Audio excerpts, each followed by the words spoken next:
is my title of my presentation, but I'm not sure if I literally can fulfill the name of the presentation, but I will try. So let's start with the look on dendrometer data. Here's an example from few trees from 4 vegetation seasons. At the dendrometer data, what we could follow at this data is that there is some pattern, which means grow during the season, then the growth stops. There are some reaction on an environmental condition which causes some variability at the lines. Then in another seasons that the growth starts again and again, and it repeats. So basically, these are raw dendrometer data, and to be true, we cannot observe a lot of this data connected to some environmental factor. As such, we need many supporting data like the soil water potential, which gives us the information about the water properties in the soil, some meteorological data, global radiation, temperature, precipitation, and so on. If we are closer and look how the data looks from the closer distance, then we can observe within the days several signals, which means that the whole green line represents the growth, let's say, make it more simple. And in the bottom part, the C part of the graphic is the daily increment, which means how was the growth within the day.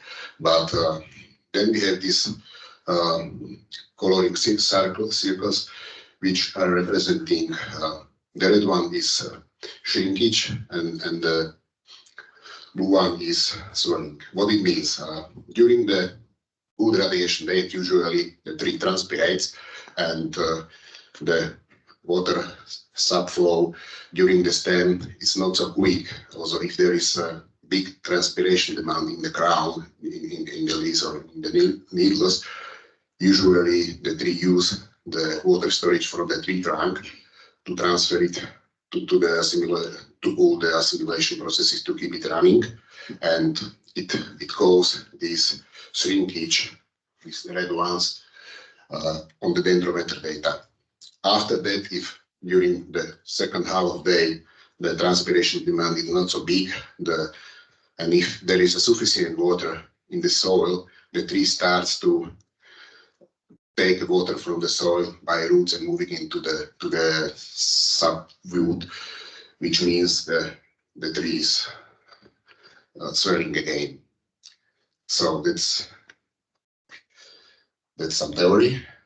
Let's move back to our pictures. How to predict with some host tree bark beetle interactions. If we are looking only on these trees, he was not attacked, but I will put here another trees which was attacked, and what we could observe on this red line.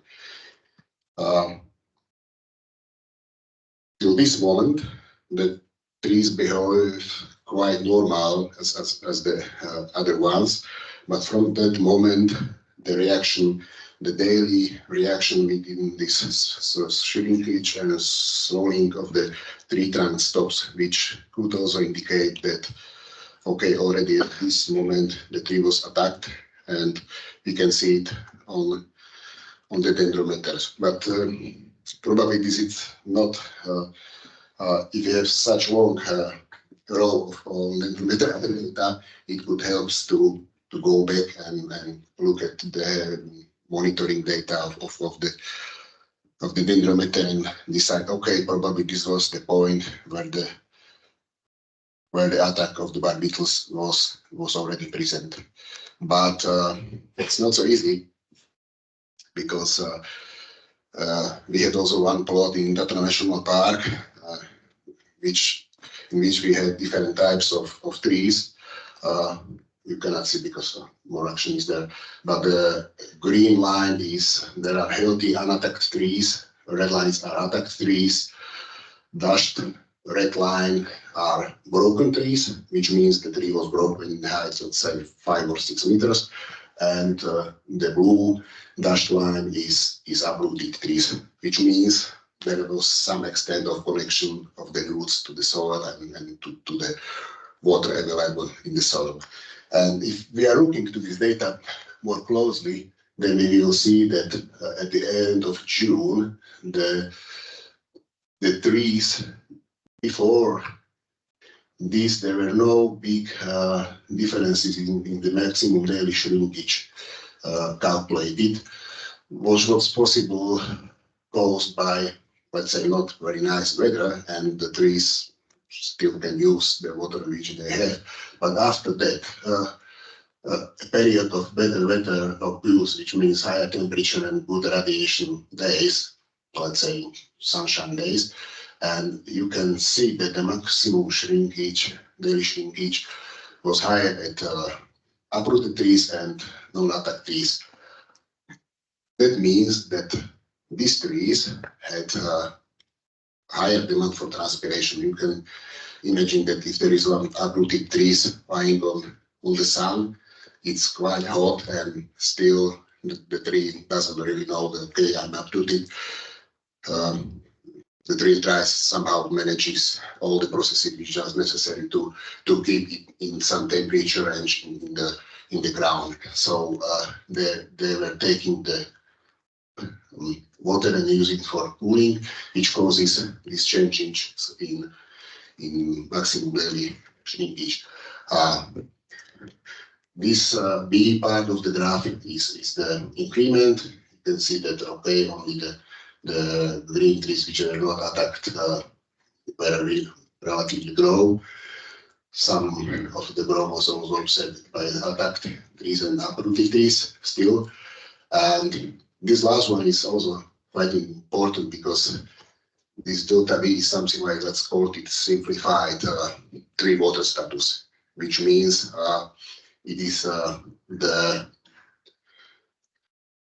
it represents the water loss in the morning before the trees could take all the water from the roots back, and then you can see, okay, this works perfectly in these trees which are good connected with the roots in the soil. We also can observe some problem even at the uprooted trees and the broken trees, because if the tree was broken, it doesn't mean, okay, the trees are in the soil still, but during this winter event, the tree was moving very fast from side to side, and probably the roots are also damaged and had no connection to water. So this was to some theory to dendrometers and what could be observed. Now switch to SapFlow data. Probably also every one of you have some imagination how the SapFlow data looks like. The SapFlow is mainly driven by solar radiation. And we have here two lines. Red one is for trees growing and forest edge, and the blue one is the same plot but in the forest interior. So you can follow the quite big differences in the SapFlow, which is caused that in this example, these trees at the forest edge, there was a sudden gap creation. So these trees weren't adapt really to the new situation. So the tree is doing the best to adapt to the new situation, increased solar radiation and so on, and putting the water to the ground, cooling the simulatory system.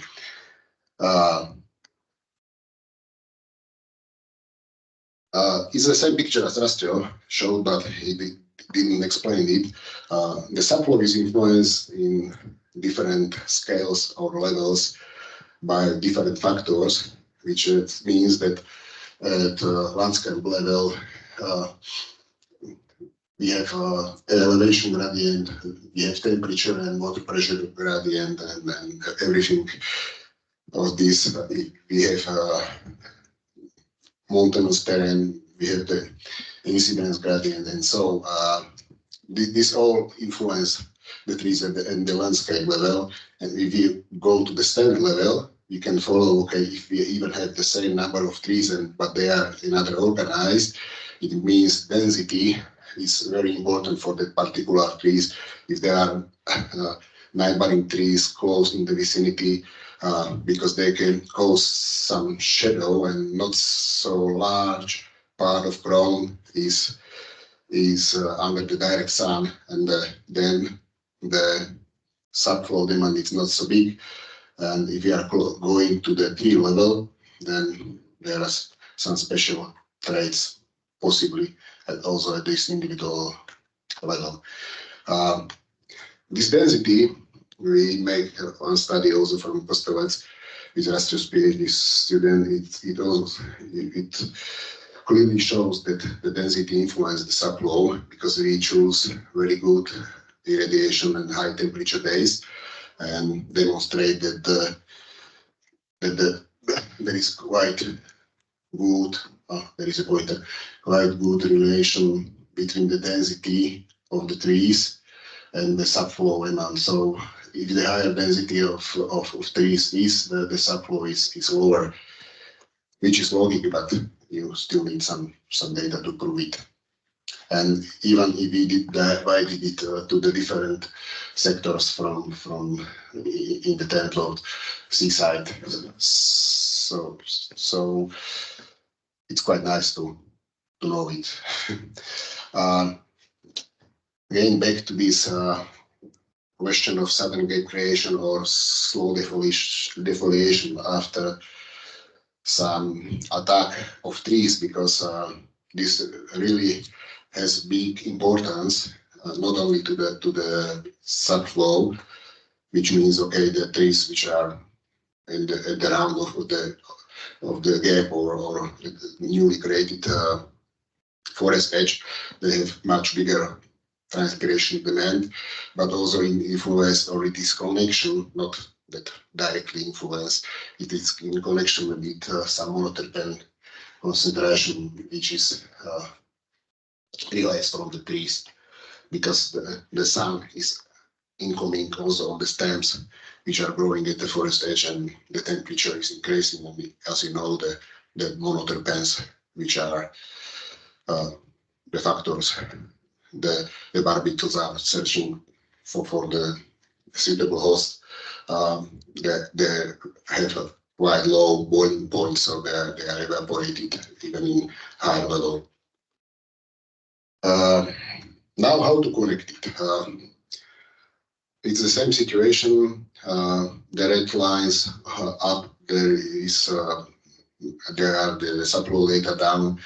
There are the dendrometer data from the same both trees, one on forest edge, one in forest interior, and I selected the period which is after a small rainfall at the beginning of this period, and we can follow that, okay, in this situation there was not sufficient water content in the soil, and tree at the forest edge was reacting with higher maximum daily leakage comparing to the tree which was in forest interior.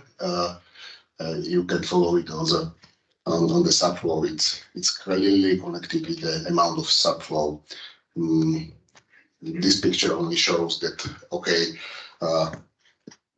this very bottom part, there is a rainfall incidence in these days. As you can follow, okay, the sensor was put in 30 centimeter depth, so it takes some time from the drought that the sensor recorded, okay, there is wet already, but it was not enough. So within 2 days, the trees, because it was quite sunny here, started already transpirate quite well and use this water which was for the moment in the soil. And this is the same situation with the dendrometer data, that from that point we can clearly follow the line is going down, and the tree reaction is that the whole diameter of the tree was shrinked during this period.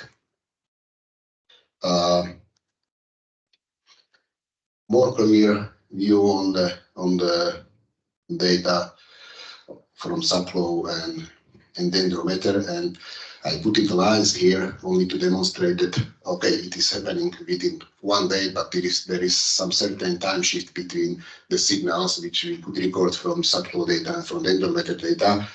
And if you can follow the lines, it means if this was a quite good radiation base and the tree and the forest edge stopped the transpiration somehow because the demand was too high and the physiology of trees. So if there is too high demand with close stomata and the SapFlow stops somehow, it is also the point where the tree circumference was almost the smallest one. It means, okay, there was no water available to transfer even from the tree trunk to the assimilatory part of the tree, which can be used for cooling the assimilatory system. It's the same only to show that the radiation looks like these are good radiation base with no noise there. And now I'm going to conclusion challenges. The question is Dendrometer versus SapFlow meters, which one to use to follow the connection beetle host connection. For the moment, I'm not sure because there are different signals, and the problem is that we cannot look only at one particular day. We still need to know somehow at least a short history of the trees. If we are looking at the data, what was happening before, how was the reaction to different types of environmental factors like rainfall, high radiation, and so it is not so easy to use, but still there is a possibility to follow these signals. Possibly, which is quite high challenge, is to find a good formula describing the relation between SapFlow and Dendro data interaction, because there is this time shift, and I was thinking many times about it, but nothing which could be used. I was able to think out. So and nowadays the biggest challenge is how to connect such data with remote sensing data, because as we know, okay, remote sensing data is some spot in the time which is recording the actual situation.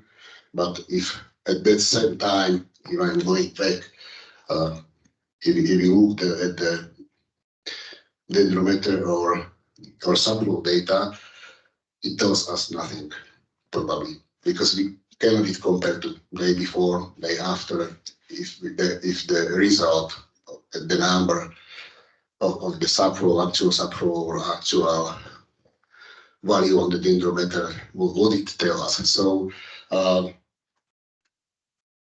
it's also a question to you, remote sensing guys, if you have some idea how to solve this problem, because it will be quite good opportunity to somehow solve these topics in that way that we are sure that we are combined and analyze together the information which are really related somehow. Okay, thank you.